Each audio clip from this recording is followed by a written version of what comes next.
I'm Press Kabacoff. I've been a trustee at the Committee of Economic Development for, seems like about 25 years now.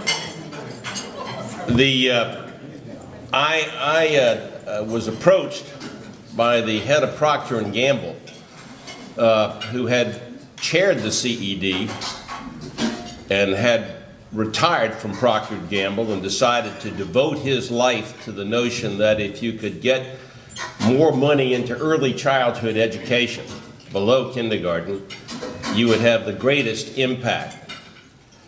And he led CED to come out with the first major statement that every dollar you spent there gave you $5 return, which was very appealing to business. And I had been an early childhood advocate in the state of Louisiana, perhaps one of the leaders. Served on the council and was able to get $10 million rolled into the annual budget each year for early child. And Brad came to me and found out and asked me to join the CED, which I did. Very nice honor for me, because I wasn't running the largest company in the world, as many of the members do. The CED, and I'll let Charlie Cobb, its president, who I'll introduce, describe more clearly what it's about. But from my point of view, it takes on tough issues in the country, researches them carefully, brings it to the attention of Congress or whatever leadership has to make the decision, and influences the outcomes.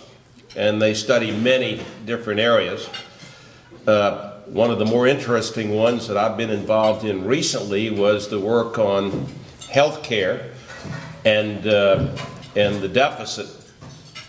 CED was trying to convince business to approach their political communities and say this, we're going to hit the wall, particularly in health care cost, and if we don't, it's going to hurt all of you all, so we want you to weigh in with the political community and influence their movement in that area.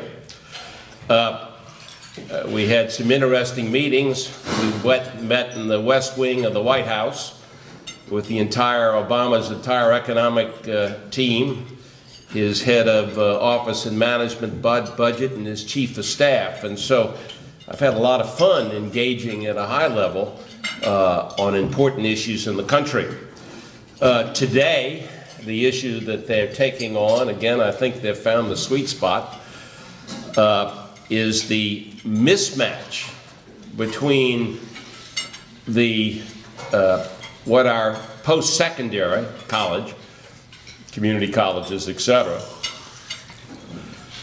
of the qualities and training that their students are getting and the needs of business.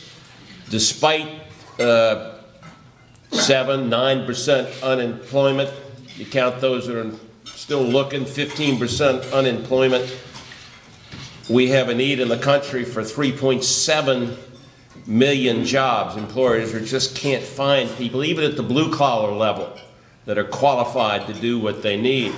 And in the state of Louisiana, the number is about 100,000, which is listed as the biggest issue, or one of the top two issues that we're facing to make our education system work.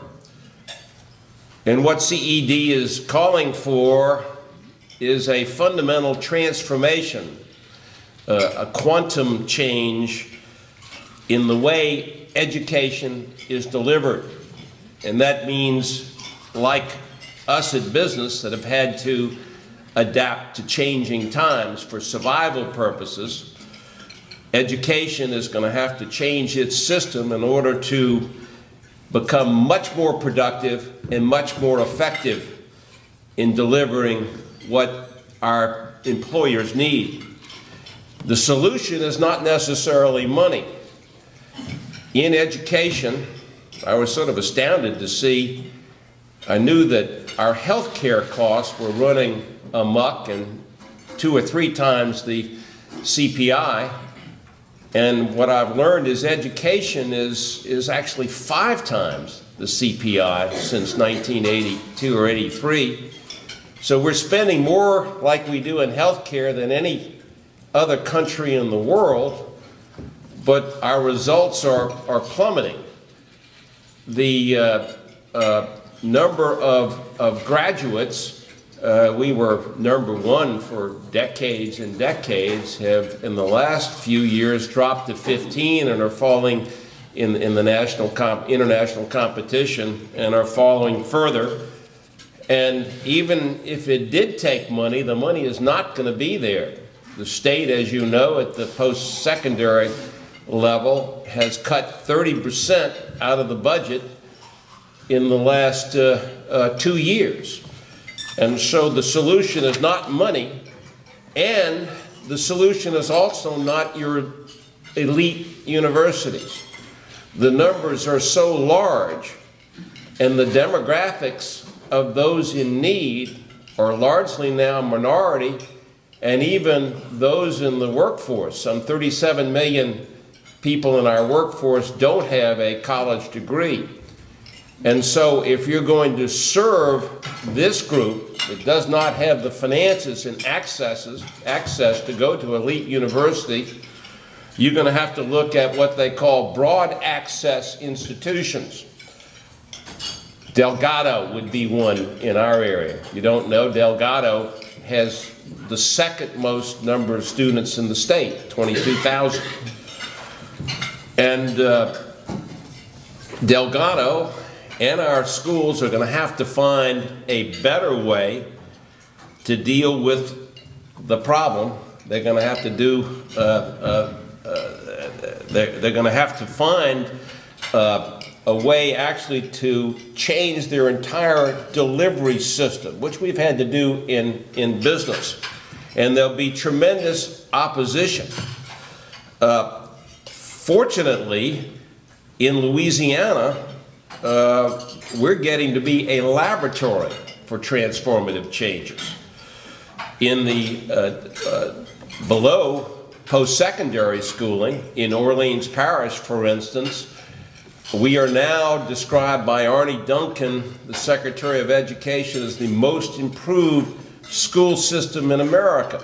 I can't imagine, I couldn't have imagined in my career that I would have that appellation describing our school system in New Orleans.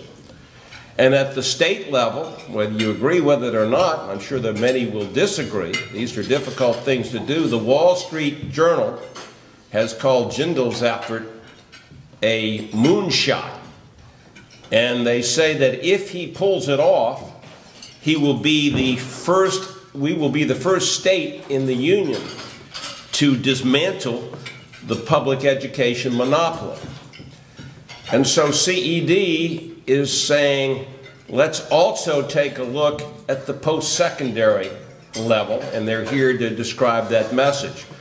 I'll introduce its president for the last 15 years, Charlie Cobb, who has the kind of resume we would all envy. Oxford, Princeton,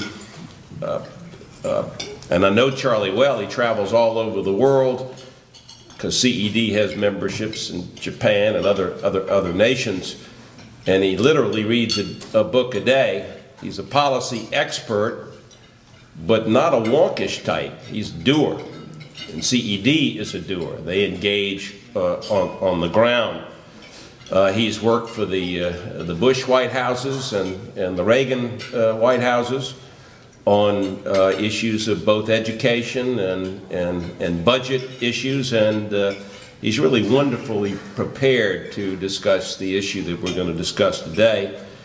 And I think what's really important here, and I'd like to end with this, is that business is really, I know in my own business, usually business has better access to the political community than many of your nonprofits. You have to survive.